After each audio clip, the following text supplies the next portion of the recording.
একটা যুবক 50,000 টাকার একটা চাকরি পেয়েছে ব্যাংকে। তখন সে বলতেছে এই ব্যাংক সুদী ব্যাংক, আমি চাকরি করব না। গেল একটা পয়েন্ট। একটা যুবক অনেক উন্নত মানের কোম্পানি, হালাল কোম্পানিতে চাকরি পেয়েছে। কোম্পানি বলছে তোমাকে দাড়ি কাটতে হবে, না হলে তোমার চাকরি হবে না। তখন যুবক বলছে যে আমি দাড়ি কাটবো না, তবুও চাকরি করব না। তো এই যুবককে, যে যুবক 50,000 টাকার বেতনের চাকরি ছেড়ে দিল সুদী ব্যাংক হওয়ার কারণে, আর লাখ টাকার চাকরি ছেড়ে দিল দাড়ি কাটার শর্ত থাকার কারণে, সমাজ তাকে বলবে যে সে বোকা, কত পাগল গো, চাকরি ছেড়ে দিল, বলবে না? কিন্তু আসলে কে বোকা আর কে বুদ্ধিমান?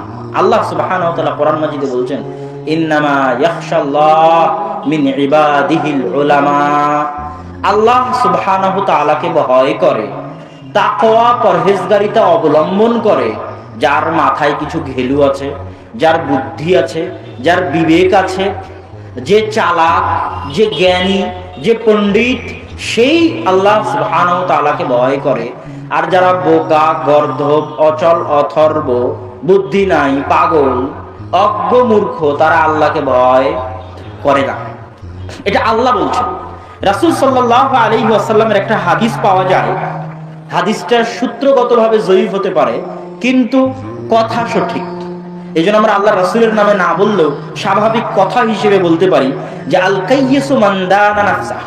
বুদ্ধিমান সেই যে আত্মসমালোচনা করে এবং মৃত্যুর পরে কি ঘটবে তা নিয়ে চিন্তা করে। পাগল সে, বোকা সে যে অন্যের সমালোচনা করে। আর বুদ্ধিমান কে, যে নিজের সমালোচনা করে। আর পাগল বোকা সে যে দুনিয়া নিয়ে চিন্তা করে। আর বুদ্ধিমান সে যে কি নিয়ে চিন্তা করে? মৃত্যুর পরে কি ঘটবে তা নিয়ে চিন্তা করে। আল্লাহ সুবহানাহু ওয়া তাআলা কোরআন মাজিদের সফলতা শব্দ, আজকে সারা পৃথিবীতে যারা মোটিভেশনাল স্পিচ দেয়, লেকচার দেয়, তাদের সবার বক্তব্যে থাকে সফল। আপনি কি সফল হতে চান? সফল হতে চাইলে এই বই পড়ুন।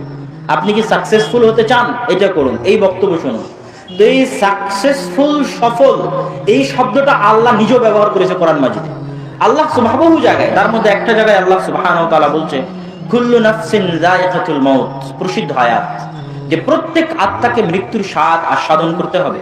ওয়া ইন্নামা তুওয়াফাউনা উজুরাকুম ইয়াওমাল কিয়ামা, আর তোমরা সকলেই তোমাদের প্রতিদান, কাজের বিনিময় কিয়ামতের মাঠে পাবে। ফামান যুহজিহা আনিন নার ওয়া উদখিলাল জান্নাহ, যাকে জাহান্নাম থেকে দূরে সরিয়ে নেওয়া হলো, যাকে জাহান্নাম থেকে দূরে সরিয়ে নেওয়া হলো, ওয়া উদখিলাল জান্নাহ, এবং জান্নাতে প্রবেশ করানো হলো, ফাকাদ ফাজ, সেই সফল কাম, সেই সাকসেসফুল। আপনি যেই দিন নিজেকে জান্নাতে আবিষ্কার করতে পারবেন, সেই দিন বুঝতে হবে আপনি সফল হয়েছেন। তার আগের কোনো সফলতা নয়। এসএসসিতে গোল্ডেন এ প্লাস পাওয়া, এইচএসসিতে পাওয়া, কোটি টাকার চাকরি করা, কোটি বিঘা সম্পত্তির মালিক হওয়া আসল সফলতা নয়।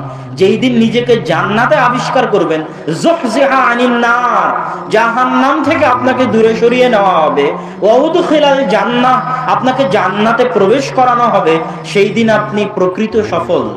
তারপরে আল্লাহ সুবহানাহু ওয়া তাআলা বলছেন, শোনো, ওয়ামাল হায়াতুদ দুনিয়া ইল্লা মাতাউল গুরুর, দুনিয়া ধোকার বস্তু মাত্র, খেল তামাশার বস্তু মাত্র, ধোকার বস্তু মাত্র। দুনিয়া তোমাকে ধোকা দিবে।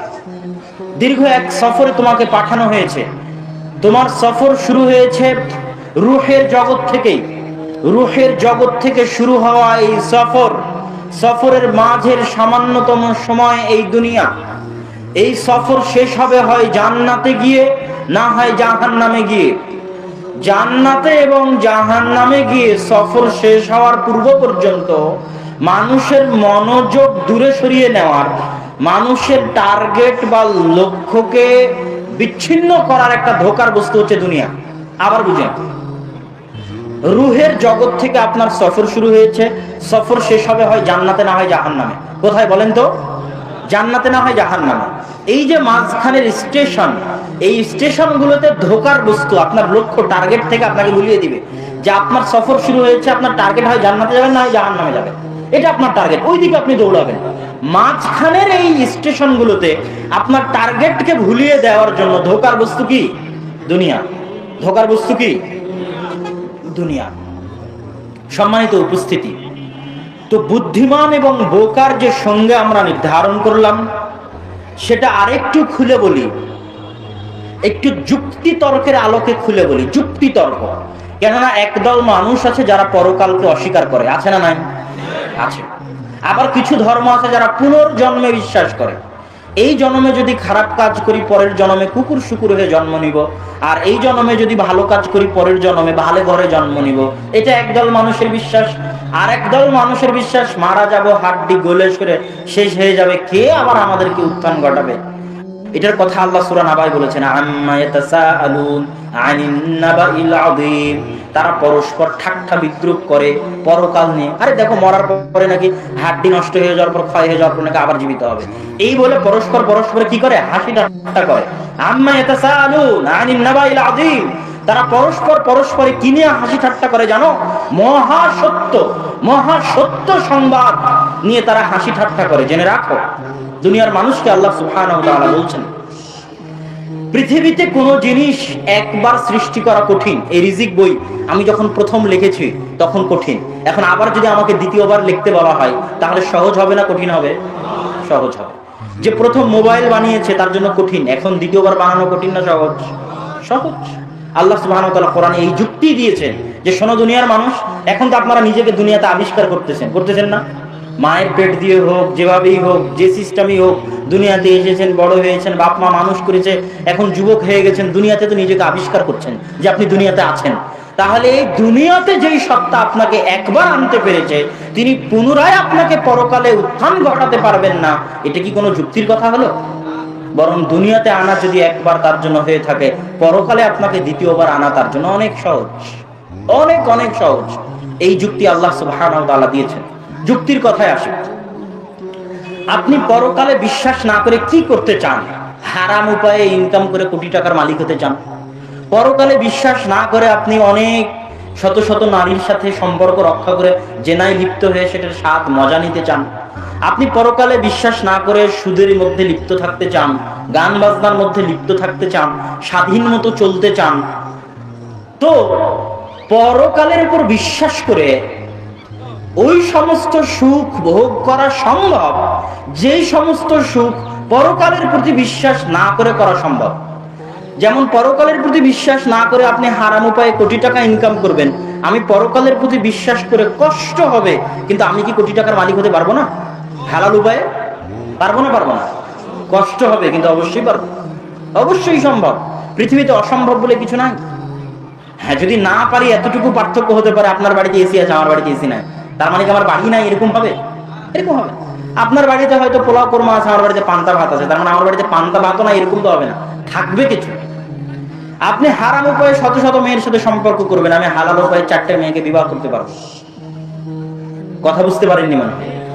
স্বাদ একই, মজা বা স্বাদ যেটা বলেন ওটা একই, কিন্তু আপনি হারাম উপায়ে 100 জন পারবেন, আমি হালাল উপায়ে 4 জন পারবো। আমি কিন্তু একদম বঞ্চিত হচ্ছে না, আমি কিন্তু একদম বাদ পড়ে যাচ্ছি না। কিন্তু মৃত্যুর পরে যদি দেখা যায়, আপনার কথা যদি আমি বিশ্বাস করে নিই যে পরকাল নাই, যে দুনিয়াতে সব হারাম উপায়ে সবকিছু করে ফেললাম, এখন মৃত্যুর পরে যদি দেখি সত্যি পরকাল আছে, তাহলে এটা কেউ কি জানে নিশ্চিত?